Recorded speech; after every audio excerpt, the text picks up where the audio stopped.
Megtörténni a Lánchíd és a Margit híd között, a Lánchíd és Margit híd irányultságában, Lánchídról, tehát délről, a Gellért hegy felül fognak délről északra áthozni. Ez a bemutató, a légi bemutató tengelye, a középvonala, a magasság az körülbelül olyan 150 méter, illetve 500 méter lesz. A sebességeket így érzékeltetve csak mondom, hogy a Gripen vadászgépek azok körülbelül 550 és 600 km/h fognak áthozni, a nagygépek is körülbelül 250-300 km/h, és lesznek még a nap folyamán egyéni bemutatók, forgószárnyasok fognak a Duna vize fölött bemutatózni, forgolódni, és utána egy különleges új programmal, egy új elemmel gazdagítva a bemutatót a víz fölé a parlament elé fog 4 forgószárnyas repülőgép, helikopter befüggeni, és remélhetőleg, ha az irányítás is engedi, akkor a vízpárát is meg tudjuk tapasztalni, hogy a forgószárny maga alá dobja a levegőt, mondjuk, de nem ettől repül a helikopter, most a levegőt maga alá dobja, hanem felhajtó és lóerő képződésével. Ezután láthatunk egy meglepetést, mi már mutatom, hogy belekezdünk a nappali tűzijátékba.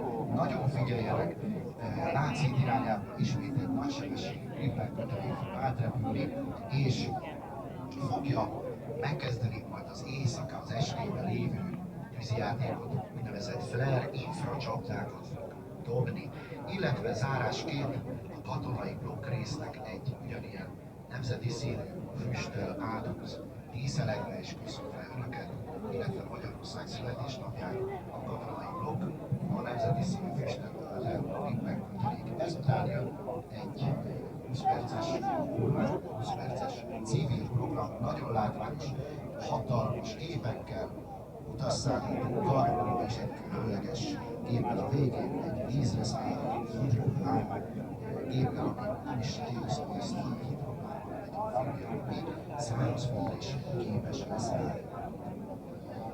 Csak a helyszínen levő kedvéért, tehát mindig először a Lánchíd fele kell nézni, aztán pedig fordulunk át a gépekkel együtt a Margit híd irányába. Tehát ez lesz az irány, délről északra történik majd a bemutató. Így van, a fő mozzanat az áthúzás, a díszelő áthúzás is, illetve majd a Margit híd felől a Margit sziget bal oldaláról jönnek be az egyéni bemutatók, illetve az új program elemében az díszelgő befüggés, hát így van önöknek inkább, hogy lebegnek itt az felszínen fölé helikopterek, azok a Margit híd irányából lassan onnan fognak érkezni. A honvédség részéről hányan vesznek részt ennek a bemutatónak az összerakásában? Ugye a pilóták azok sokan vannak eleve, de gondolom, hogy mellettük vannak még már 100-an, akik ezen dolgoznak. Nagyon jó, hogy megkérdezted, mindig leszívnak a kollégák, méghozzá repülő, műszaki kollégák, itt is biztos kint vannak, akik már hajnalban, én láttam, előkészítik ezeket a gépeket, mint Szolnokon, a helikopterbázison, mint a harcászati repülőbázison, Kecskeméten a repülőműszaki kollégák, szakemberek, mérnökök repülésre felkészítik úgy a gépeket, hogy a pilóták jelentésük alapján csak beleülnek a gépekbe, és megbízva a technika tökéletességében hajtják végre a felszállást. Illetve, ahogy említetted, ugye a személyzetek, itt egy személyes gépek, egy Gripen harcászati repülőgép, illetve a több személyes, több személyzettel repülő 2-3 fő helikopterek és majd a utasszállító nagy kargógépek. Képzeld el, Ákos, hogy ez a televíziós világában is így van, tehát ugyanúgy ott van a műszaki kollega sereg, akik ott vannak már hajnalban és kiépítik a rendszert, úgyhogy ilyen módon ez két terület kapcsolódik, de most koncentráljunk a légiparádira.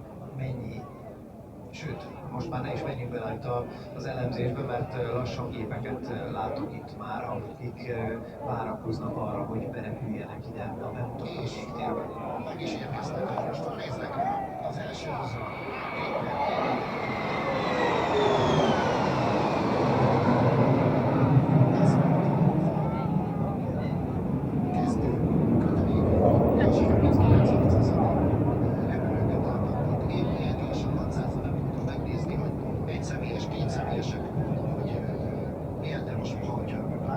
Én az ember a film élményeiből indul ki ilyenkor, hogy a dolgok enterülnek benne, de ez nem feltétlenül van így ezek szerint. Így van, nem mindig két személyes, mint a mostanság látható filmekben. A régi felosztás szerint elmondtuk, hogy a hátul viszont a fegyverzett rendszerkező.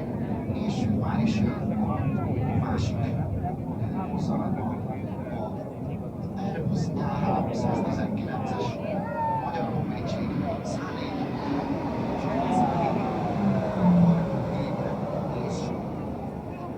Nagyon szép mozgással áthúzott csöndességét. Egyébként rendkívül sok feladatra lehet berendezni, azt elvégezni a gépet, csak így, hogy kórház szintű berendezést, egészségügyi berendezést is vagy tisztán teherszállításra is alkalmas. Hány személyt tud szállítani? És így jön a másik csapatszállító repülőgép, az a Falcon 9X. Az előző közepes kis távolságkörül ez az Airbus garantálja, illetve most a áthúzott Falcon 9X, ez a nagyobb távolság, akár 11 000 km távolságig is meg tud tenni, csúcsmagassága 15.500 méter, és majdnem magsebességgel repülni klasszikus elrendezéssel, 3 hajtóműves gép, gyönyörű véglettel száll végén, 5 még a mai nap folyamán látni fogjuk. És ahogy a képernyőnök is láthatják, beérkezik most már egy kicsit a sebességet visszavéve 200 km/h, illetve 100 méter magasan a víz felszín fölött, az légő 242 L és 140 LT-s légiósokkal gyémánt alapzatban próbálják lekövetni a lévén, és hogyha érkeznek a gázadás,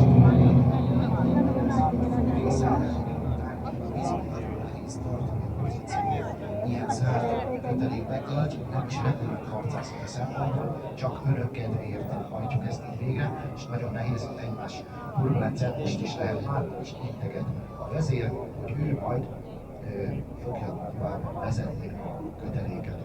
Hát a kötelék mindig ehhez a vezér repülőhöz igazodik. Így van, úgy igazodik, mint a H145M Airbus, a egyik legújabb hadrendben állított könnyű szállító helikopter.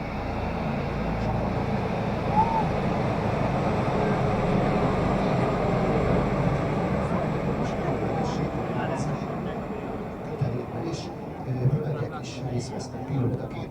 Itt is a helikopter vezér egy hadnagy űrhőpróbálásosabban foglalt helyet és vezette navigátor köteléket. És most egy kicsit a történelmet is elveszünk, hát mögötte az utódó,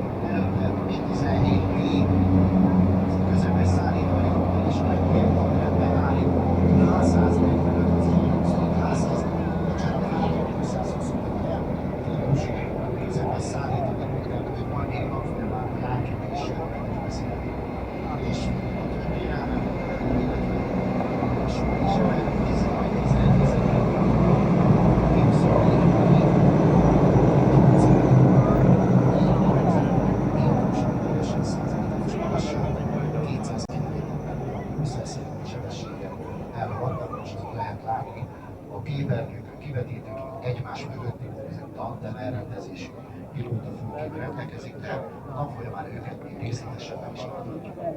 A szállító repülőgépekhez képest itt azért már fegyvereket, vagy legalábbis fegyverek helyét is láthattuk, fegyverek elhelyezésére kialakított részegységek. Igen, fogjuk még ezt pontosítani, akkor az egyéni bemutató, itt Mi-24P fog szerepelni, és ott többet tudunk róluk beszélni. Igen, hiszen alapvetően a repülők mellett ott lesznek a helikopterek is. És akkor, amikor már lelőttem Boeing, most mindenki fűzön be új filmet a készülékben, a telefonokban, és 3, 2, 1, és Isten éltessük Magyarországot!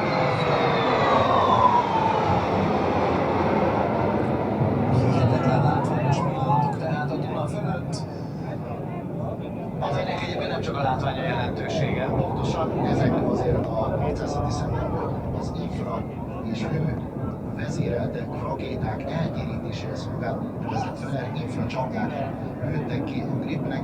Ezeket úgy kell elképzelni, hogy ezek magnézium ötvözetből összetevődő kis rakéták, gömbök, amik nagyon magas 2000-2500 fok Celsiuson égnek, és az ellenséges rakéta, vagy a levegőföld, vagy föld, levegőföld, illetve levegő-levegő rakéták erre fognak fókuszálni, és erre irányulnak, és nem a valós gépre, és ezzel tudja megvédeni magát a vadászgép. Jön a Margit híd irányából most egy helikopter az első bemutatóval. Pontosan, jól mondod, H145M típusú helikopter érkezik.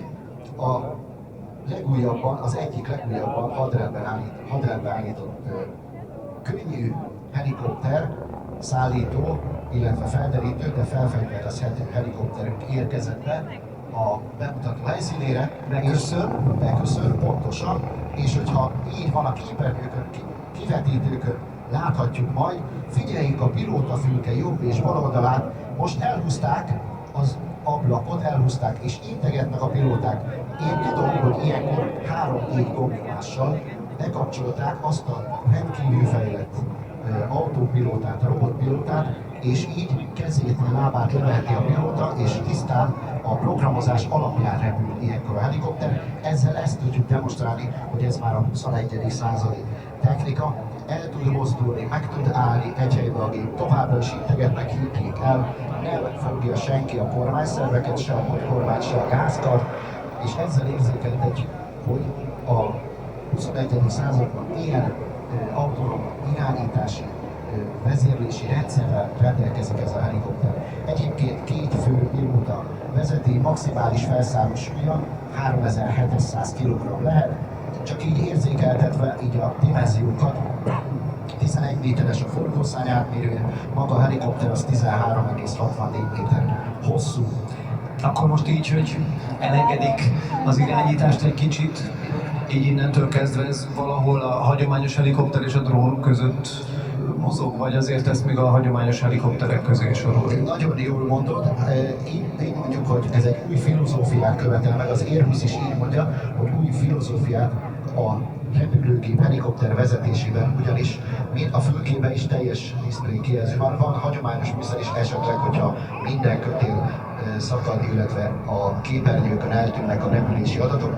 Bizony olyan számítógép vezérelt egységek vannak, amik tisztán a vezetékek közvetítik az irányítást, hanem azért még van itt egy úgynevezett flexible nevezetű fizikális kapcsolat a vezérlés és a motorkormány gázkar pedálok között, de jól mondod, hogy ez már a számítógép mindenféle paramétert figyelve, és most a kivetítőkön, és a tévéképernyőn látják, meg tudjuk számolni a lapátok számát, hát főforgószárnyon 4 lapát van, és most lehetett látni, hogy a farokrészen nem hagyományos faroklégcsavar van 2-3 több lapáttal, hanem egy úgynevezett fenestron, ez egy nagyon speciális, több lapátból szinte olyan, mint egy hajtómű kompresszor rész, be van a farokrész síkjával építve, és ez szolgáltatja a forgószár által nyomaték kiegyenlítés. És akkor ennek köszönhetően tud ilyen manővereket?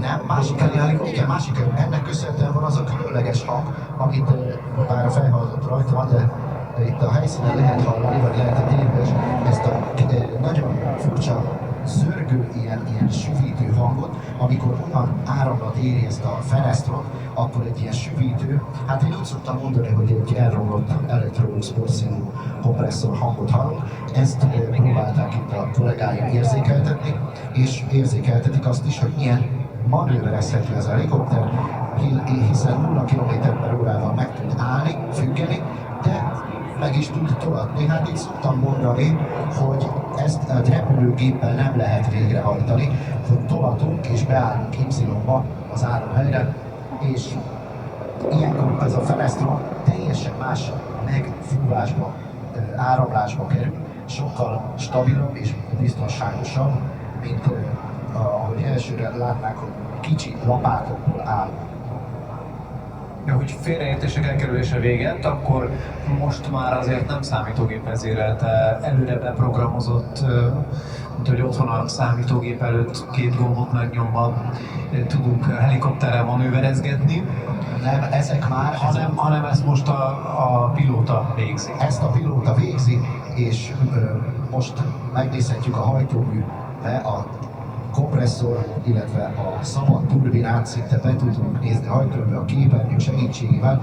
Megállt a helikopter is, ami maga látóbb levegőt, azt a vízfelszínen gyönyörűen fodrozva fel tudja kavarni, és párát tud varázsolni nekünk, és most egy úgynevezett kategória A, kategória E manővert hajtunk végre, mint hogy egy nagy toronyház tetejéről szállnánk föl, hátrafele. A légimentők is gyakran így szállnak fel, mert hogyha a meghívás hajtómű ugyan oda tudna visszaszállni. Hát reméljük, hogy most nem száll vissza a kollégám.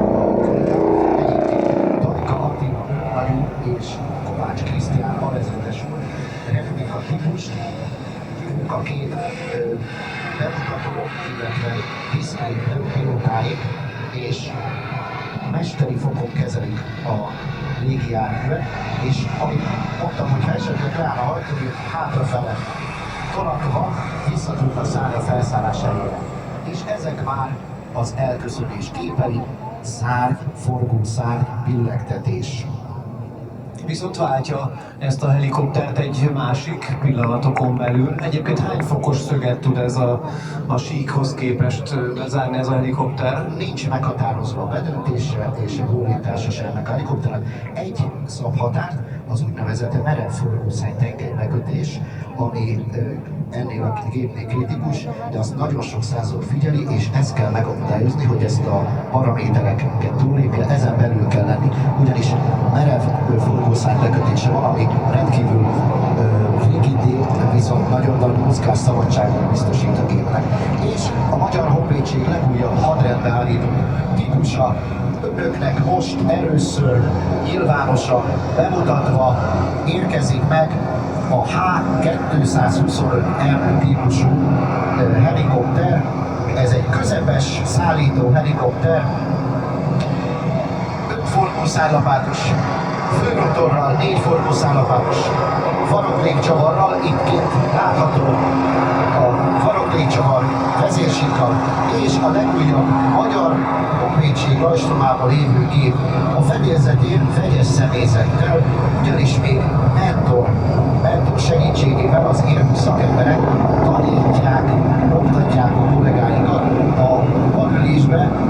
Cyril Loren oktató, tesztpilóta, aki a francia seregben, a francia és különleges erőknél szolgál.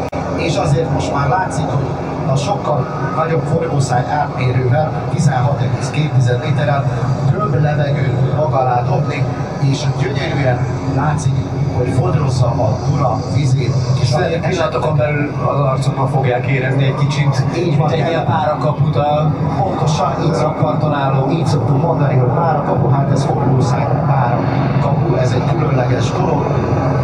És a jobb ülésben kollégám Rővagy úr egyébként egyébként zászló, szállítójutott a zászlóparancsnok középen, Vöröszmi Sándor zászlósú fedélzeti technikusként, kezelőként foglal helyet, 3 fővel repül.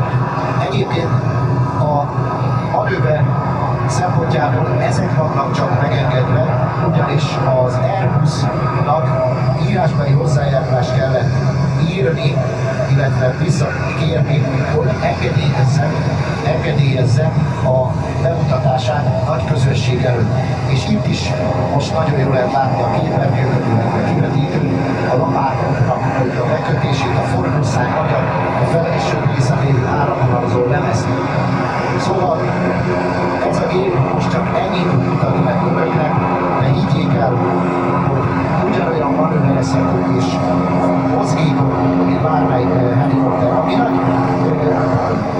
jelentősége van ennek, hogy majdnem 30 katonának könnyű fegyverzettel felszerelve elszállítani, és bődületes, hogyha maximális teljesítményen dolgozik a hajtók, akkor 2382 lóerős egyenként, ebből 2 van neki beépítve, ez a Turbomék, a Safran Aquila 2A1-es, illetve az érdekessége, hogy a hasznos teherként, belső teherként 5260 kg-os terhet, külső függesztményként 4750 kg-os terhet tud elszállítani. Hát majd nem évből lesz olyan, hogy be tudjuk ezt mutatni önöknek, illetve hát ilyen típusokat alkalmaz a német hadsereg is, illetve számos ország. Tehát most Magyarországon egy ilyen gép érkezett, mikor fogják tudni a magyar pilóták ezt tökéletesen használni? Ugye, ahogy jól értettük, akkor itt egy tanulási folyamat zajlik jelenleg a gép kapcsán. Így van, ez is egy tanulási folyamat, az a neve, hogy földközeli, hát most önöknek vízközeli helyváltoztatások, ez a kiképzési könyvben írva leírva. Itt is a francia mentor oktató pilóta által felügyelve hajtják végre a kollégák ezeket a manővereket, most ezt hajtják végre. Ebből egyébként 2 érkezett július végén hivatalosan és hadrendbe is állították, majd 2024-ben, 25-ben érkezik tovább példányok, és összesen 16 darab lesz hadrendben a Magyar Honvédség fordulószámos erőjében. Tehát mikor fogják tudni a magyar pilóták ezt repülni már oktató nélkül? Akkor, amikor végrehajtják Franciaországon a szimulátoros kiképzést, annak van egy elméleti kiképzése, tehát a teoretikus részét megtanulják, utána a szimulátorban teljesen valóságű körülmények között lerepülik azt a meghatározott elviszát, a meghatározott repülésidőt, és majd ezután jönnek a Magyarországon is valós helikopterrel repülik le a kiképzést. Ez körülbelül 1,5-2 év. És igen, az fontos tudni, hogy egyébként, hogy ugye sokan egy B-kategóriás jogosítvány birtokában azt gondolják, hogy egyik autóból átülök a másikba, azért ez a helikoptereknél, repülőknél nem így van. Itt típusonként zajlik a vizsga azért jó részt. Pontosan, és ez rendkívül fontos, hogy itt már az a kiképzési metodika, hogy először szimulátorban gyakoroljuk ezeket a manővereket, és utána ülünk be a valós repülési helyzetbe és gépbe, és ott élesítjük, illetve gyakoroljuk azokat a manővereket, amelyeket majd a éles felhasználáskor, úgy mint harcászati feladatok végrehajtásakor, speciális különleges műveleti erők feladatai, vagy esetleg is most, hogyha bocsánat, hogy látom most a pilóták kitették a kezüket és integették, köszöntek a közönség. Meglátták Ákost és ideintettek. Igen, mert a zászlaj parancsnokon volt benne, nagyon szépen csinálta Dörnagy úr, köszönjük szépen. Szóval a különböző feladatok végrehajtását, hogy már nem oktatásszerűen, hanem önállóan hajtják végre, és itt nem csak katonai, hanem sajnos különböző katasztrófavédelmi feladatok elhárításában is, úgy, mint a nagy tüzek oltásában, vagy az árvízvédelmi tevékenységben is.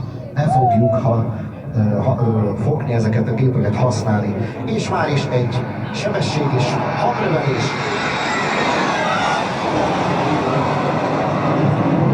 Falcon 7XF és Gripen géppár kötelék húzott át. Ilyen jelenetekről hallunk legtöbbet a hírekben. Pontosan ezt lehet látni akkor, amikor egy azonosítatlan utasszállítógép nem jelentkezik be a meghatározott ponton, akkor bizony a grippenek perceken belül a készenléti grippenek Kecskemét bázisról felszállva végrehajtják az elfogást és mellé tudnak állni, felvéve ezt a... És kikísérik gyakorlatilag a légtérben. Kikísérik, illetve meghatározott nemzetközi jelzésekkel próbálják felvenni. Így van. Nem arra kell gondolni, mint amit most mindenkinek beugrott, hanem Atomgába, arra gondoltál. Igen, hanem az azonosítás véget megpróbálják felvenni. Kapcsolatot lehet egy rádióhival, vagy esetleg a pilóták elfeledkeztek a hosszú repülés alatt, és így vagy lekényszerítik a földre és leszállítják, vagy kikísérik az országból, ahogy mondtad. De ahogy átsuhantak itt a vegyes, úgynevezett vegyes kötelék, a Gripen, illetve a Falcon, már is beérkezett a Mi-24P harci helikopter. és egy újabb bemutató következik. Egy újabb helikopter, a képen is szinte megáll a forgószáj, a főforgószáj, ami 5 lapátból áll, 3 tollú faroklétcsavarral, és itt most már az építési módról is tudunk beszélni, ugyanis úgynevezett tandem ülés elrendezésben vannak. Mit jelent ez? Elől-hátul van a fülke, méghozzá nem csak elől-hátul, hanem magasságban is látható, hogy a hátsó meg van emelve.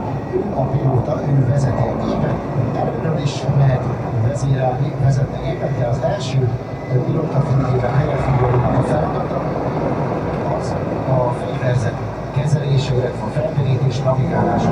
Egyébként a Schuster Attila alezredes repülésbiztonságban kezeli a gépet, erről Kis Gergely helyettese. Tehát most nézzük meg a repbiztonságot. Ilyenkor a gép orra egy helyben mutat, és átvált egy forralásba. Képernyőkön otthon is, illetve itt a kivetítőkön nem mondjuk számomra, tökéletesen mutatva a technikával.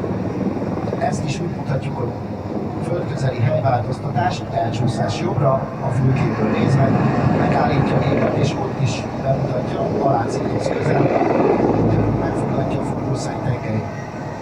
Körül a függőleges tengely, abban átmegyünk egy nevezett orró palázsban. Egyébként, amit már kezdtél mondani, Rákás, hogy itt most már vannak olyan kis szárnyak, ami valódi szárnyak, és ezek hordozzák a fegyver felfüggesztő pontokat, ami alá nem irányítható rakétablokkokat, irányítható páncéltörő rakétákat tudunk felfüggeszteni, illetve gépágyúkonténer. Továbbá a civil felhasználásra úgynevezett SUFI, sugárfelderítő konténer, ami egyébként magyar katonai fejlesztés, a HMI ZRT és a társszervek fejlesztették ki. Például meg tudják nézni a különböző sugárterheléseket. Évente többször is van ilyen, hogy a Paks atomerőmű sugárterhelését meg tudjuk nézni, majd a Paks 2-t és a felépül, azt is meg tudjuk vizsgálni és ellenőrizni tudjuk ezzel, illetve hogyha olyan katasztrófa vagy baleset történne, ahol ilyen be kell vetni, akkor ez rendelkezésre áll. És továbbra is az alezredes úr, őrnagy úr megrepteti, illetve egy szinte egy berepülő programot hajt végre Mi-24D-vel, megállítja és elkülönülőre fordítja a gépet, és egy úgynevezett, nagyon különleges, mi malacfaroknak neveztük el ezt a mozgást helikopternek, amikor a függőleges tengely forog, és egy haladó mozgást végez a posztengely mentén helikopter. Most ugyanúgy, mint az előző üvegben, tolad. Ezeknek a manővereknek egyébként azon kívül, hogy nagyon látványos, milyen jelentősége van harcászatilag? A jelentősége abban áll, hogyha minél alacsonyabban jövünk be helikopterrel, és ennek ellenére felfedez az ellenség, vagy ha olyan manővert kell végrehajtani, hogy kikerül, és föl kell emelkednünk, és felfedni magát a harci helikopter, vagy bármely helikopter, akkor minél gyorsabban el tudjon mozogni. Másik típusok, a H145-225-es is el tud mozogni, de ők alapvetően szállítási feladatokra vannak kialakítva. Ő viszont a 224B harci helikopter, és amit már beszéltünk, hogy harci B változat, a jobb oldalán, amit most a pesti rakpartról láthatnak, két csővel, ott van az orrán, nem ami föld van, hanem két oldalán 30 mm-es gépágyúval rendelkezik, két csővel, amivel óriási pusztító erőt produkálni. Szóval... Ekkora hatótávolsága egyébként ezeknek a fegyvereknek? Hát ezek másfél-két kilométerre van az a biztos pusztító ereje, de ennél tovább is tudnak Én elhiszem ezt. És láthatjuk a gép hasát, hogy be van húzva a futóművel is. Az előző helikopternek csúszótalpa volt, a 145-ösnek, 225-ösnek is futóműve van, és az is behúzható. Hát most itt a harci helikopternél ez is be van húzva a manőverek alatt, hogy minél kisebb légellenállást mutasson. Ennek a légellenállás szempontjából van jelentősége a futóműnek, hogy annak is, hogy milyen terepen tud ereszkedni? Így van, annak is, hogy a légállás, illetve az, hogy ne sérüljön meg, ugyanis az orrfutót is jó, az nem teljesen zárt rendszerbe, de a főfutóműveket teljes zárt futómű gondolába húzza be, és így a sérülés minimalizáljuk esetleges támadás esetén. És már is lépünk tovább. Ez a helikopter is felzárkózik ahhoz az új mozzanathoz, amit most, hogyha elnézzük a Margit híd irányába, akkor megjönnek azok a helikopterek, amik itt bemutatóztak, és ne függjenek, hát önöknek így mondom, lebegnek az országház elé, és díszelegnek önöknek, hölgyeim és uraim, a kameráknak, illetve bemutatjuk az előtípusokat, és itt van a jövő, az Airbus helikopterek. Elsőként érkezik a H145M, követi a H225M típus, Mi-17T, közepes szállító helikopter, és bezárkózott az előbb látható Mi-24-es harci helikopter. Jó látni ezeket a helikoptereket egymás mellett is, mert így sokkal inkább van összehasonlítási alap, mint itt, hogy egyik percről a másikra külön-külön láthattuk ezeket, úgyhogy jó, érdemes megfigyelni egymás mellett a múltat, a jelent és egy kicsit a jövőt is. A jövőt egyébként az ember már inkább drónokkal képzeli el, de valószínűleg ezek a helikopterek is folyamatosan munkában lesznek itt a következő években, évtizedekben. Nem tudom, milyen léptéket kell jövő kapcsán elképzelnünk itt, mi a következő lépés? Az a következő lépés, hogy igen, ezek most álltak, illetve 2 évvel ezelőtt álltak hadrendben az Airbus helikopterek. A 225-ös az idén, és még érkezik be, ezek bizony hosszú évtizedekig szolgálják majd a magyar honvédséget, illetve hogyha olyan sajnos katasztrófa védelmi feladatokban is részt kell venni, akkor ezek a helikopterek nagy biztonsággal és nagy hatékonysággal tudnak részt venni. És most a repülés vezető irányító kiadta a parancsot, hogy jobbra áll és egy teljes 180 fok, hogy a budai oldalnak is köszönjük a helikopterekkel. És egymás után egy 180 fokot elfordulnak, nézhetjük ugyanígy a vízpárán gyönyörűen. Maguk alá tudják a forgószárnyak a levegőt, és egy helyben lebegnek, függenek. A másik kép az orosz szovjet típusokkal, még kézi erővel, nagyon pontosan kaptanikán, manuális készséggel.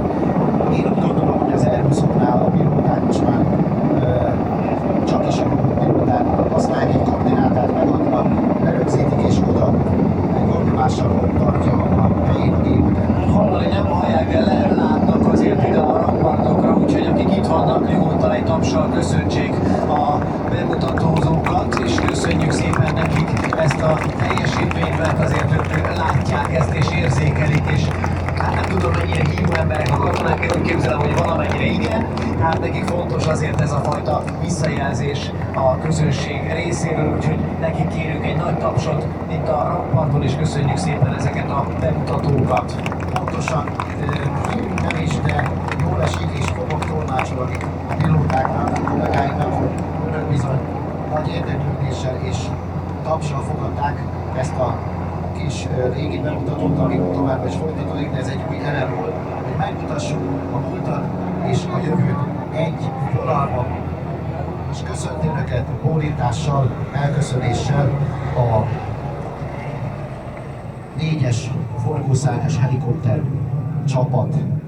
És Most tempót váltunk, úgyhogy figyelni kell. jól mondod, már mutatod, és hogy tempót váltunk, bizony, lassan most már a katonai bemutató program végéhez közeledünk, és még várunk amit már felvezettem, hát az elsőként avatott tiszteknek díszelget a Gripen kötelék, hát minket is meg fog itt tisztelni, remélhetőleg, amint a légtér bemutató tengelyéből, légtérből távoztak a forgószárnyasok, akkor hamarosan megérkezik a záró kötelék. Most érdemes újra fényképezőgépeket, telefonokat előkészíteni, mert most lehet jó felvételeket készíteni ezekről a Gripenekről. Igen, és ismételtem. Így van, ezt szoktam mondani, hogy a mobiltelefonokba, tabletekbe fűzünk be új filmet, és ahogy valaki ezt érti, fűzünk be új filmet, és várjuk azt a díszelgő köteléket, ami hamarosan át fog húzni a Gellért-hegy Lánchíd irányából a Margit híd irányába. Meg kell várni, hogy elmenjenek a helikopterek a légtérből, illetve a várakozási légtérből várjuk, hogy beérkezzenek a Gripen égkötelék. Ezek a Lánchíd fölött fognak beérkezni ide a Lánchíd fölött elé, de én már látom, és itt mutogatja mindenki, legjobban a gyerekek szokták elsőként észrevenni az apu-anyu nyakába, hogy ott jön apa a Gellért-hegy felül, és mondtam a fiúknak, hogy kicsit ereszik lentebb, alacsonyabbra, hogy tökéletes képeket tudjuk készíteni. JAS 39 felderítő vadász repülőgépek égkötelékben közelítenek a piros, fehér, zöld nemzeti színnel, és a Magyar Honvédség nevében ezzel szeretnénk megköszönteni Magyarországot. Isten éltesse Magyarországot!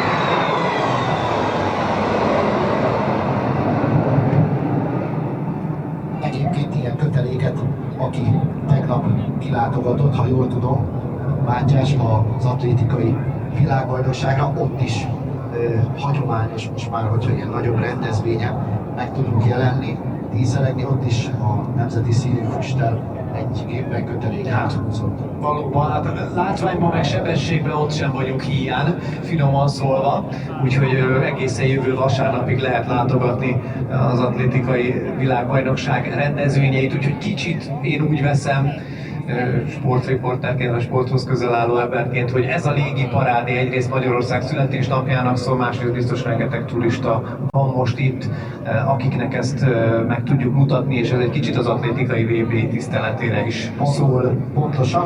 Hát nem tudom, hogy kik voltak. Ez nehéz és könnyű atlétika egyben, amit itt láthatunk fönt az Pontosan, mert ez volt a nehéz atlétika, a vadászgépek, illetve szállítógépek, a helikopterek, forgószárnyasok, a könnyű gépek, és köszönjük szépen a Magyar Honvédség programja után áttérünk nagyobb vasakra, ahogy mondanánk, és belecsapunk a civil bemutatóba. Itt is rendkívül érdekes gépeket fogunk látni. Elsőként is érkezik borfutó és főfutó művel, gyönyörűen áthúzni Európának. Hát így az utazó közönség nem sokat látja, esetleg a terminálról, de ilyen közel a futópályához, a leszálló pályához nem igazán tudnak jönni, és így meg tudjuk mutatni, hogy mivel utazunk nyaralni, még van az augusztusból pár nap.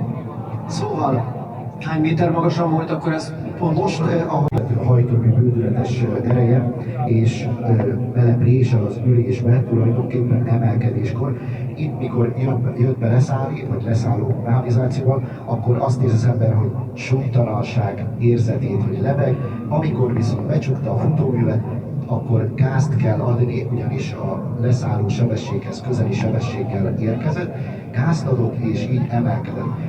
Pesti oldalról szerencsések látják, hogy még bizony vissza fog jönni ez a vizer, nem megy tovább, de az is érdekessége, hogy 239 ülőhelyével és különböző konfigurációjával a maximális távolságot és legkevesebb üzemanyag felhasználással tud repülni. ez 10%-kal kevesebbet fogyaszt. Ez a legújabb típus, ami a szolgálatban van, és utasforgalmat bonyolít le. Itt a csillagvészonba belenéztem, és az van írva, hogy ez a gép például tegnap itt a menetrend, 11-kor érkezett meg Dubajból, és most már önök előtt van, és felkészítve ugyanúgy repülő műszak által, és a légi bemutatóban részt vesz. Ezután Svédországon, majd Göteborg városába fog repülni, ha felveszi az utasokat, és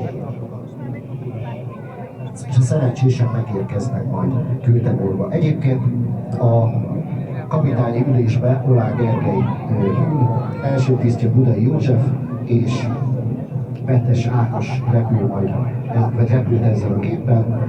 Oláh Gergely az vizerni oktató, vizsgáztató kapitány, jelenleg a kiképzés vezetője, és több mint 10 000 óra repülési tapasztalattal rendelkezik az Airbus 300-as típusokon.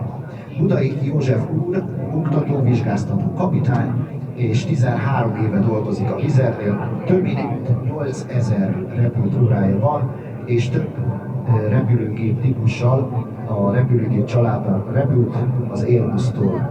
Jelenleg a kiképzés vezető helyettes. Petes Ákos oktató kapitány 2011 óta repül, és a légitársaságnál 7500 repült órát töltött eddig a levegőben. Gyakorlatilag, amit láthatunk itt innentől kezdve, a méret a lényeg.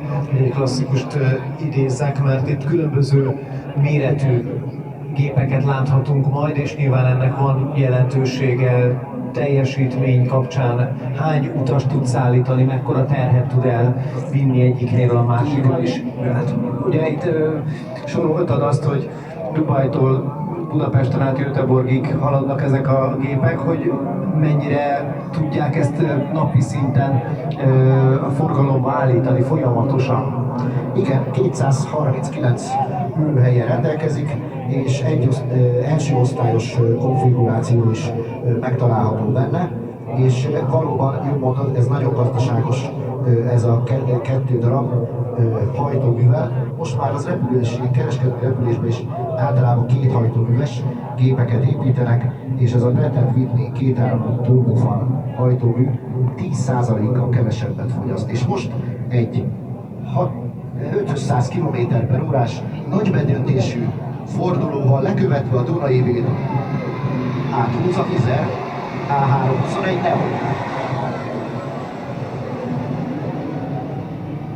Gyönyörűen lehetett látni a wingleteket, a szárny végen lévő kis szárnyak, ami arra szolgál, egyrészt nagyon szép karcsú, másrészt viszont a szárny végi feláramlást csökkenti, illetve a szárny végi turbulenciát egyenlíti kis, simítja ki, hogy így mondjuk, ugyanis ez káros a repülésre. Látható most a képeken, otthon önöknél, hogy alsó szárnyas, klasszikus vízszintes vezési, függőleges vezési elrendezésű, 2 hajtóműves repülőről van szó, és általában most már 2 hajtóval építenek ilyen gépeket, mert a hajtóművek üzembiztossága, megbízhatósága olyan magas színvonalra emelkedett napjainkban, hogy nincs szükség 3. vagy 4. hajtóműre. És ez a következő típus. Másik típus érkezik, még nagyobb típus, még jobban kitölti a tévéképernyőt, még jobban kitölti a LED-falat. Érkezik a Külgazdasági és Külügyminisztérium Airbus A330-as 243F típusú magyar lajstromban lévő gépe, ami, köszönjük szépen, rendkívül sokoldalú és hasznos terhet tud vinni, szállítani, úgy, mint a 2020-ban, amikor a koronavírus járvány kitört, hát ezzel a géppel nagyon sok mindent vittek. Nézzük meg ezt a csodálatos, hatalmas gépet, hogy átúszik a levegőben.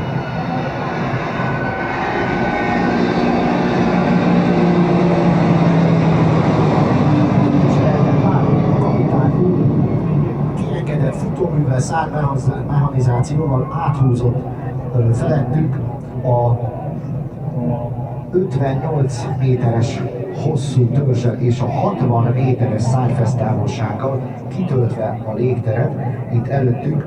A földön állva egyébként 16 méter magas, és a külső átmérő a törzsnek 5 méter, 5,6 méter. A fedélzet legjobb szélessége 5 méter 20, tehát teljesen kitölti.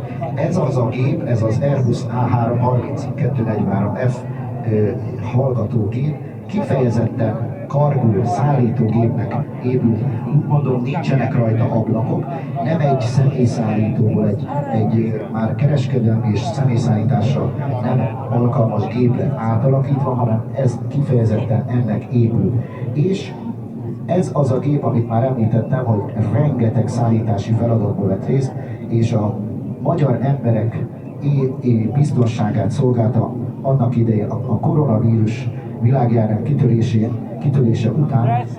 Ez az a gép szállította elsőként a vakcinákat, a védőkesztyűket, a védőmaszkokat, a lélegeztetőgépeket, és magyar Lajstromban van Hotel Alfa Lima Hotel Uniform jelű rendszámú gépről van szó, és 2014-ben gyártották, és 2020-ban vásárolta meg a magyar állam, és egyébként a magyar állam a tulajdonosa is ennek a gépnek, tehát saját úgynevezett stratégiai fontosságú légiszállítási képességgel rendelkezik Magyarország, úgy, mint katonai szempontból a Pápán állomásozó, katonai stratégiai légiszállítású C-17-esek. Adott esetben egyébként a honvédség is tudja használni ezt a gépet? Nem tudom, én azért mondtam, hogy ezt... Tehát a honvédségnek van saját gépe? Saját gép, hogy NATO közös, mondhatom így, több nemzeti stratégiai légiszállításban a katonai részt elvileg a C-17-es Boeing C-17-es szállítógépek hajtják végre. 3 darab állomásozik már évek óta Pápa bázis repülőtéren, de ezt a gépet is, ha olyan feladat van és kapacitásra van szükség, hogy a mintegy 233 tonna maximális felszállós súlyt ki tudjuk használni, és hasznos teherként 68 tonnát, még egyszer 68 tonnát 5300 kilométerre tud elvinni, vagy 30 tonnát 8000 kilométer távolságra, akkor ezt a gépet tudjuk igénybe venni. Ennek volt jelentősége ugye a már emlegetett koronavírus járvány kapcsán. Bizony, hiszen Magyarországnak ezelőtt még nem volt ilyen állami tulajdonban lévő, magyar felségjelzésű, széles törzsű és hatalmas kapacitással, teherbíró képességgel rendelkező és menetrend szerinti forgalomban is résztvevő teherszállítógépe. Ez innentől rendelkezésre áll, és a magyar emberek biztonságát szolgálja.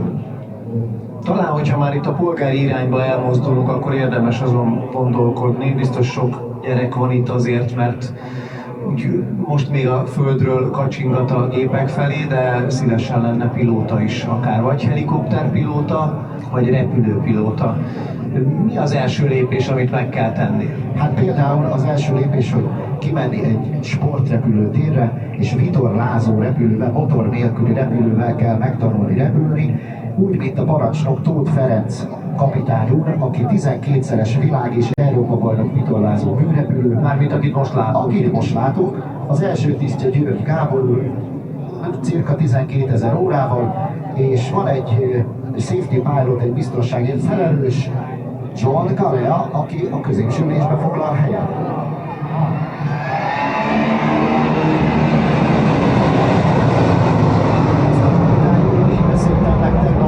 Itt az éles bedöntésű fordulóval, maximális gázadással, maximális emelkedő sebességet fog nekünk bemutatni. És maximális hangot. És maximális hangot. Hát ennyi, ez a hang, hát ez nagyon kellemes számomra ez a hang, hiszen ez a két Rolls-Royce Trent 772 V60-as típusú hajtómű hangját hallottuk, ami rendkívül nagy tolóerővel rendelkezik, és ezt a hatalmas gépet és a rakományát is nagyon könnyen tudja mozgatni. És meg történt a második áthúzás, és ahogy látjuk, most rá zoomol a képernyőn, illetve otthon ülő, távozik a várakozás létében. Egyébként a két nagygép az Pusztavacs tér 2 kilométerről jött be, ott várakozott, ugyanis nekik, ezeknek a nagygépeknek teljesen más szabványú várakozási köröket kell leírni,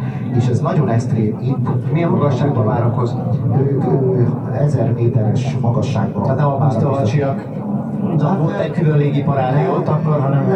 Nem hiszem, de ahogy az ország közepén várakozott a két nagy vas, az Airbus 330-as, illetve a 321 Neo, és visszatérve, hogy lehet még valaki ilyen pilóta, szóval vitorlázó és motoros repüléssel kellene kezdeni. Én úgy gondolom, úgymond, mint ahogy a kapitány úr is, Farkashegyen kezdte a vitorlázó repülést, majd motoros repülést, aztán 2004-ben került a Vizerhez, és ott szimulátoron ugyanúgy Franciaországban megkapta az elméleti, illetve Franciaországban a szimulátoros képzést, és úgy került a valós fedélzetre. És mi az a 3 legfontosabb képesség, amivel rendelkeznie kell egy pilótának? Hát én úgy gondolom, hogy jól kell látni, jól kell hallani, és hát beszélni is, mert angol rádió levelezni, tehát nyelvet is kell beszélni.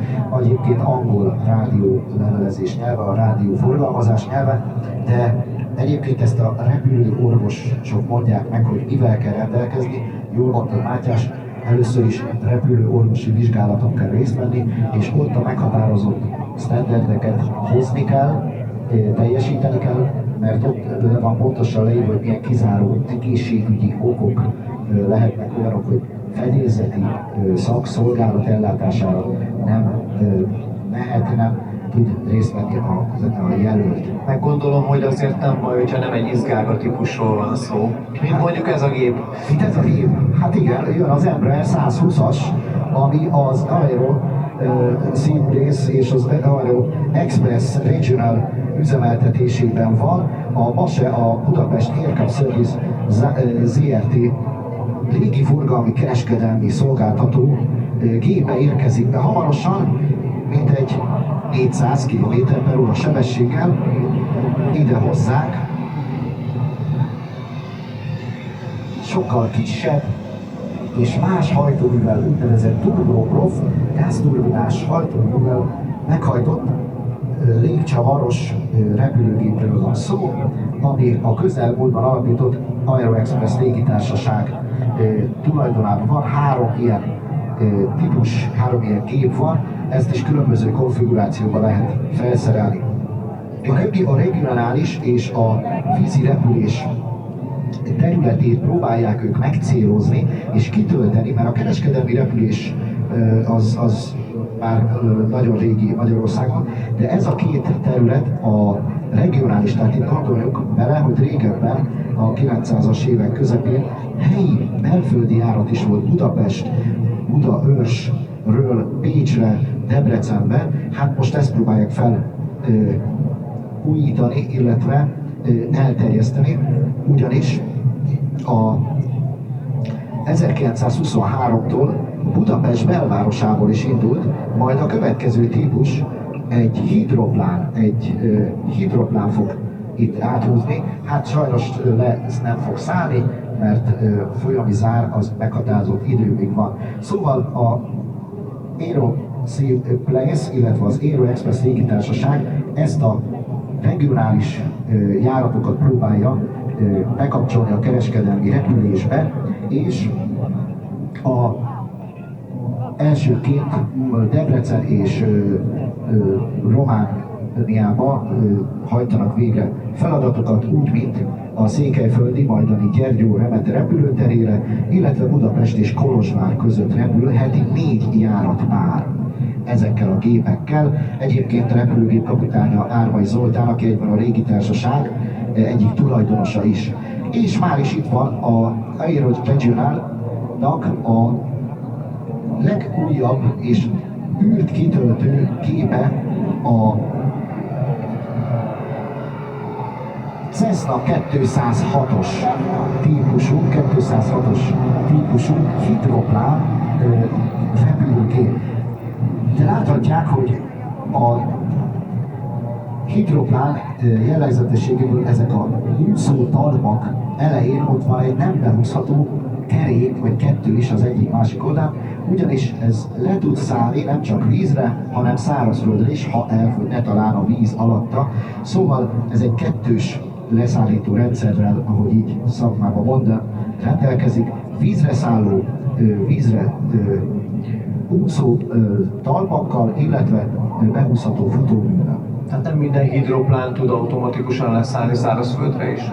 Igen, nem mindegyik tud, valamelyik csak vízre tud szállni, és az mondjuk, hogyha nincs víz a közelben, akkor bizony le tud szállni szárazföldre is, csak akkor egy kicsit olyan karcosrendet kell választani, nem dimbes dobos, hanem elég sík, és azért ott tud csúszni. Elég erős, megerősített, látható itt is most a közeli képeken, hogy ez a leszállító rendszer, ugyanis úgy tessenek elképzelni, hogy a víz, ha vizet érez a úszófelelő nagy sebességgel adódóan, forza, tapasztja tulajdonképpen a gépet a vízhez, és nagyon nehezen engedi, ugyanis hogyha az áramló közeg nő, ott nyomás csökken, és odafogja. Ez hasonló, mint a versenyautóknál, vagy a nagy teljesítményű sportautóknál a diffúzor. Lassan a vége felé közeledünk a programnak, úgyhogy egy kérdést még hadd tegyek föl, hogy a következő egy esztendőre tekintünk, akkor a magyar államot, Magyarországot szolgálva a pilótáknak milyen küldetése van a következő hónapokra, hogyan lehetne ezt összefoglalni, nem feltétlenül gyakorlati szempontból, hanem általánosságban, mint szolgálat. A szolgálat folytatódik továbbra is adjuk a kétszektoros úgynevezett kutató-mentő szolgálatot. Pápa rendeltetéssel, illetve szolnok bázissal, ezt biztosítjuk éjjel-nappal, úgy mondjuk, hogy 7/24, tehát